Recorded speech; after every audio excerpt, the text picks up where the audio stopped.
Setelah kita melihat kesuksesan skala besar dari Kopi Kenangan, sekarang mari kita beralih ke contoh yang mungkin lebih dekat dengan langkah awal Anda sebagai kreator, yaitu Suku Kata Kopi. Suku Kata Kopi adalah sebuah usaha mikro kecil menengah atau UMKM berupa kedai kopi lokal yang berlokasi di Jakarta Selatan.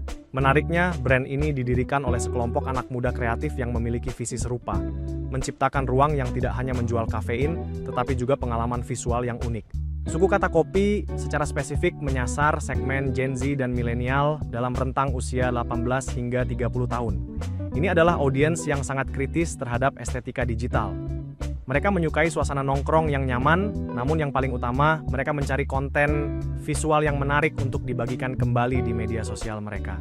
Dengan pelayanan yang cepat dan kualitas visual yang terjaga, Suku Kata Kopi menjadi bukti nyata bagaimana sebuah bisnis kecil bisa membangun reputasi dan daya tarik kuat melalui pengelolaan konten yang tepat sasaran. Setiap perjalanan bisnis pasti akan menemui hambatan, tidak terkecuali Suku Kata Kopi. Pada awal tahun 2025, UMKM ini menghadapi situasi yang cukup kompleks. Ada 4 tantangan utama yang muncul secara bersamaan. Pertama, terjadi penurunan trafik pelanggan yang signifikan pasca bulan Ramadan. Kedua, engagement di media sosial mereka mulai stagnan, yang berarti konten-konten yang diunggah tidak lagi mampu menarik interaksi aktif dari audiens. Kondisi ini diperparah dengan tantangan ketiga, yaitu munculnya ulasan negatif di Google Maps mengenai pelayanan yang dianggap lambat, yang jika dibiarkan tentu akan merusak citra kedai. Tantangan terakhir yang tidak kalah berat adalah posisi mereka yang kurang dikenal jika dibandingkan dengan kompetitor raksasa seperti Kopi Kenangan atau Janji Jiwa. Namun, poin menarik yang bisa kita pelajari di sini adalah respons pemilik usahanya. Mereka menyadari sepenuhnya bahwa pemasaran berbasis konten dan pengelolaan reputasi online bukanlah sekadar opsi, melainkan kunci utama untuk tetap relevan dan bisa terus tumbuh di tengah kompetisi yang sangat ketat. Dari tantangan inilah kita akan belajar bagaimana strategi komunikasi yang tepat dapat menjadi penyelamat sekaligus mesin penggerak bagi sebuah reputasi brand yang sedang terancam. Menghadapi tantangan-tantangan tadi, Suku Kata Kopi menetapkan 3 pilar tujuan utama dalam strategi komunikasi mereka. Pilar pertama adalah meningkatkan visibilitas dan engagement. Di era algoritma media sosial yang sangat dinamis, mereka fokus untuk hadir secara konsisten di platform seperti Instagram dan TikTok. Tujuannya bukan sekadar membagikan konten, tetapi menciptakan interaksi bermakna yang mampu menarik perhatian audiens baru dan menjaga loyalitas audiens lama agar brand tetap eksis di pikiran konsumen mereka.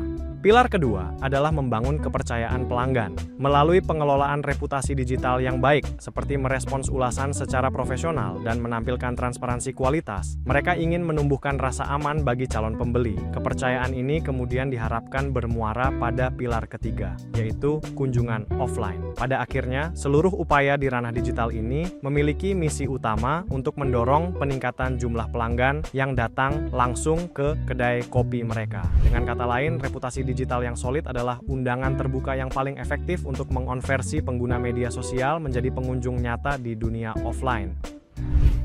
Mari kita bedah langkah teknis yang diambil oleh Suku Kata Kopi melalui 2 tahapan strategis. Pada bulan Mei 2025, fokus utamanya adalah membangun awareness. Mereka mulai rutin mengunggah Reels Instagram yang menampilkan sisi autentik kafe seperti proses pembuatan latte art, suasana kedai yang nyaman, hingga konten behind the scenes. Tujuannya jelas, yaitu untuk memperluas jangkauan organik dan menarik perhatian audiens baru. Dari sisi reputasi, mereka mulai proaktif memantau setiap komentar negatif dan meresponsnya secara terbuka serta empatik untuk meredam kekecewaan pelanggan di masa lalu. Memasuki bulan Juni 2025, strategi bergeser untuk meningkatkan interaksi. Mereka memanfaatkan fitur polling di Instagram Stories dan mengadakan tantangan membuat konten kreatif dengan imbalan voucher belanja. Langkah ini sangat efektif untuk mendorong keterlibatan audiens, serta menghasilkan user-generated content yang membuat brand terasa lebih dipercaya. Selain itu, manajemen reputasi dilakukan secara real-time. Setiap ulasan buruk langsung ditangani dengan solusi konkret, seperti pemberian diskon atau klarifikasi segera. Dengan kombinasi konten yang menarik dan penanganan komplain yang cepat, Suku Kata Kopi berhasil mengubah persepsi negatif menjadi loyalitas kembali di mata audiens digitalnya. Memasuki bulan Juli 2025, Suku Kata Kopi melangkah ke tahap kolaborasi influencer. Mereka mengundang 2 micro-influencer lokal yang relevan dengan skena kopi Jakarta Selatan, yaitu A Kopi Jen Nako dan Engopi Jaksel, untuk berkunjung dan membuat konten testimoni jujur. Strategi ini terbukti sangat efektif. Engagement media sosial mereka meningkat tajam dan jumlah pengikut naik secara signifikan karena adanya validasi dari pihak ketiga yang dipercaya audiens. Dalam hal manajemen reputasi, setiap testimoni positif didelegasikan kembali melalui fitur repost untuk menciptakan efek bola salju kepercayaan di mata publik. Selanjutnya, pada bulan Agustus 2025, fokus utama bergeser pada upaya membangun kredibilitas jangka panjang. Mereka mulai rutin mengunggah konten testimoni dari pelanggan tetap serta video transisi barista kami dulu vs sekarang untuk menunjukkan peningkatan standar pelayanan secara visual. Selain itu, mereka merilis infografik edukatif berjudul "Kenapa butuh 5-7 menit untuk sajian kopi berkualitas?". Konten edukasi ini bukan sekadar informasi teknis, melainkan langkah strategis manajemen reputasi untuk menjawab keluhan tentang pelayanan lambat di masa lalu, sekaligus mengedukasi pelanggan bahwa kualitas rasa memang membutuhkan proses yang presisi.